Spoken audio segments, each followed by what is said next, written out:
Hey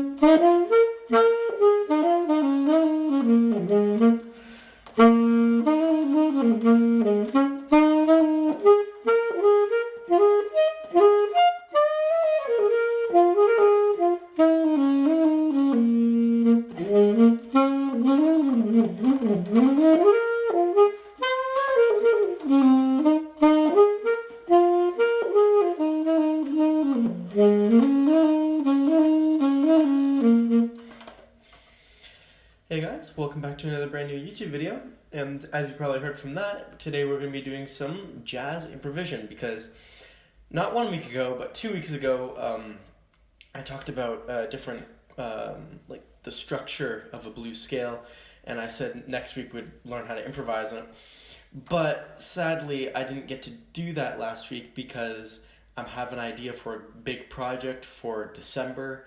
So that kind of held me back from posting that video because I had to be kind of on top of that, gather some people up for this collab that I'm doing.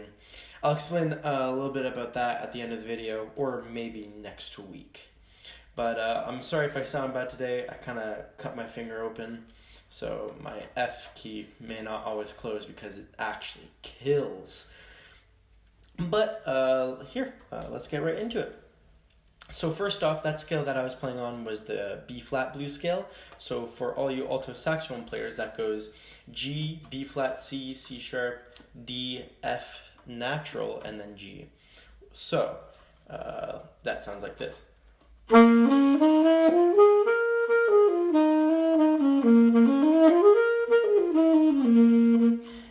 on the piano, that goes, I hope I get this right. I've actually never played this on the piano in a very long time.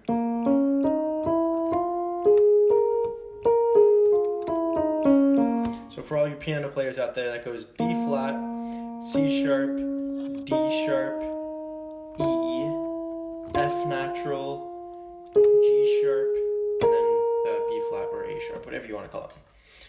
So today we're going to be improvising on that scale, or I can be talking about some of the F scales as well, but in the meantime, we're going to be sticking with B flat because that's what a lot of people usually use. So let's talk about some of my tips and tricks that I use to improvise. So let's just look at the scale one more time.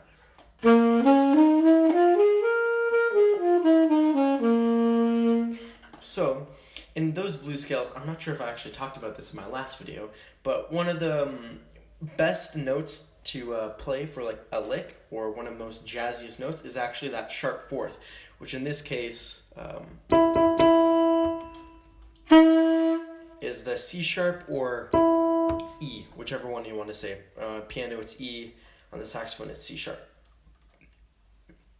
Jeez, excuse me. So what I usually do is I use that to start this lick.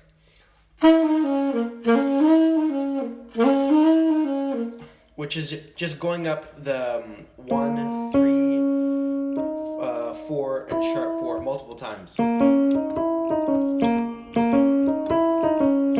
And sometimes you can speed that up so it kind of sounds like this. And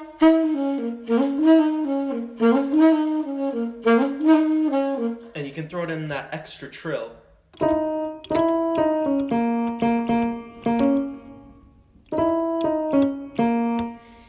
What I usually do is that.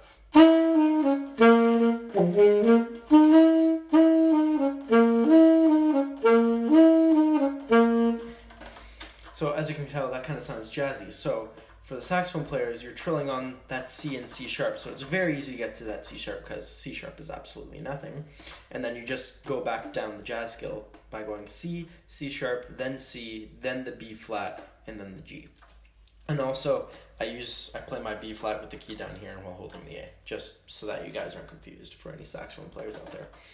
So another thing that I usually like to do is start up at the top of the scale and slowly make my way down. Or if I'm starting a solo on the highest note, I usually make my way down very quickly. Because in 12 bars, you have to do a lot. Let's just put it that way.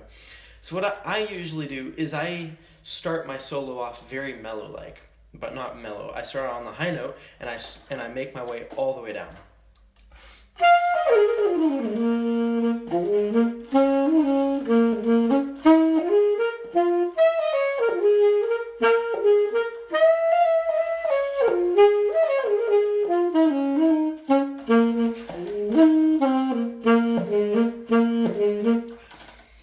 sounds something like that. So I'm not sure if you could really tell because I didn't do a really amazing job of doing it. I hit one of the highest notes, I made my way down, and I tried to play more of a mellow solo, because what you want to do is you want to accelerate your solo while you're playing it. What I mean by that is it's not like you only want a crescendo, but I'm talking about not tonguing notes or articulating notes until about like 6 bars in. I really start my solo off like on the bottom half of the scale, like on the G and the B flat and the C. Like and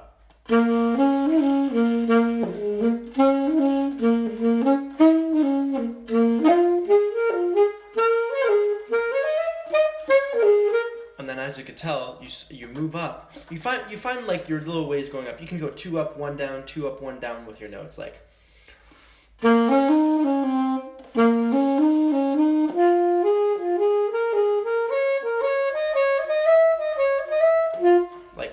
you kind of get that 2 up, 1 down, 2 up, 1 down, and you can slowly make your way up to the top of the scale, in which you can just basically you can figure out licks before, like the one I told you before, which is the one that I usually always use, which is just going down the first 4 or 5 notes. But what you can definitely do is you can go 2 down, 1 up, and then 2 down, 1 up, 2 down, 1 up. So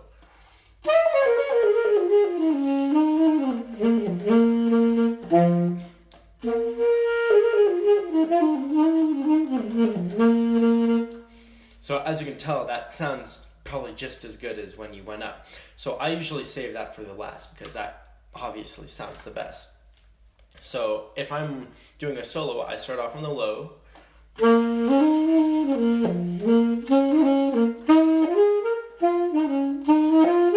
And then as you can tell, I'm slowly crescendoing when I reach the top half.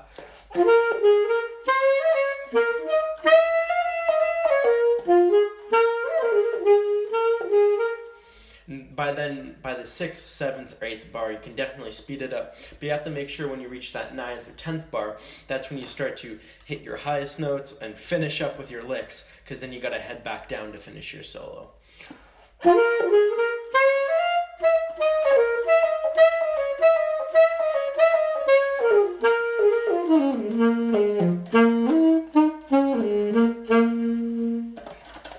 Almost like that. I kind of went like 4 or 5 bars there, but you can get the picture. You can do like your little bit of licks there when you reach your highest notes, and then you can slowly make your way down. And you got to make sure you can end on the tonic or the 5th, because those you don't want to end on the 7th. Because if I'm doing a solo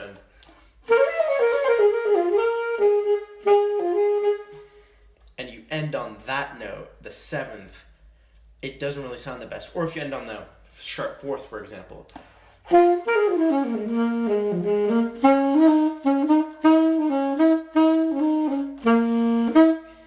Like, I actually don't even know how to end on that note because it's not the tonic or it's not the 5th. So here is an example of ending on the 5th.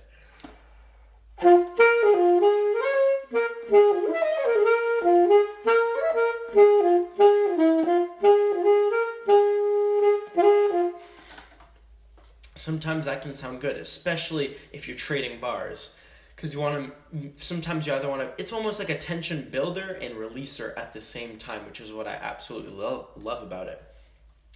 Or of course you can end on the tonic, which is the B flat, or the G for you saxophone players, which sounds like this.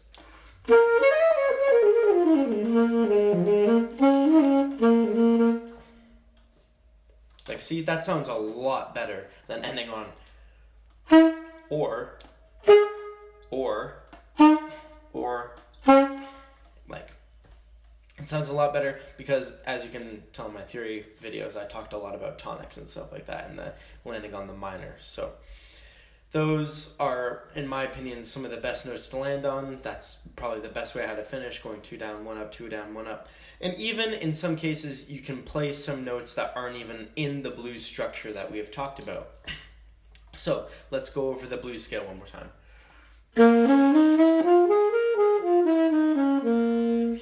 Which is well, for saxophone players, it's the G, B flat, C, C sharp, D, F natural, and G. And for piano players, B flat, C sharp, D sharp, E, F, G sharp, and then B flat. So let's say you want to throw in a regular A. So in that case, it would kind of be like this.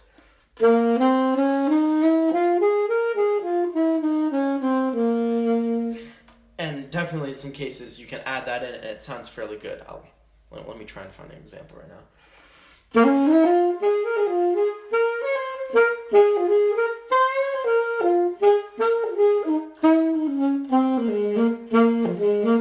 So I'm not even sure if you could tell that I added it in, but it kind of sounds off, but it definitely fits in some way. That's just because you're only going up a half a step, like you did from the 4 to sharp 4, which is why sometimes it sounds good. Also why I chose the B flat. But let's choose a different note. Let's choose G sharp, maybe? Sharp the tonic.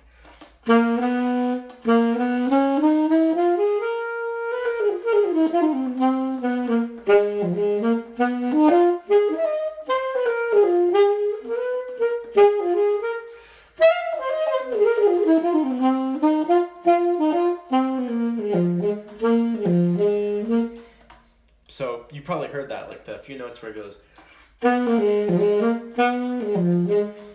Because, here's a little trick, that structure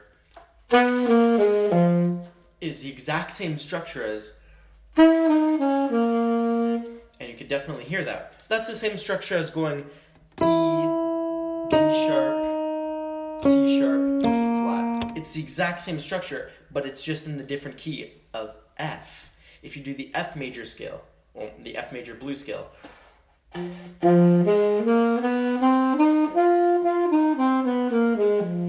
it's the exact same if you sharp that G in the B flat scale.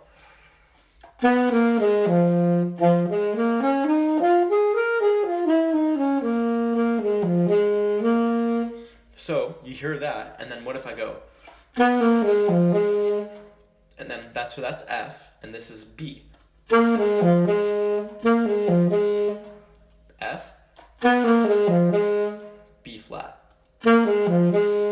So they're the exact same notes, but in the F major one, I'm adding in that G sharp, which you can, by all means, you can definitely do that in B flat. As you can tell, it sounds really good. You can even make your own licks with it, like I suggested.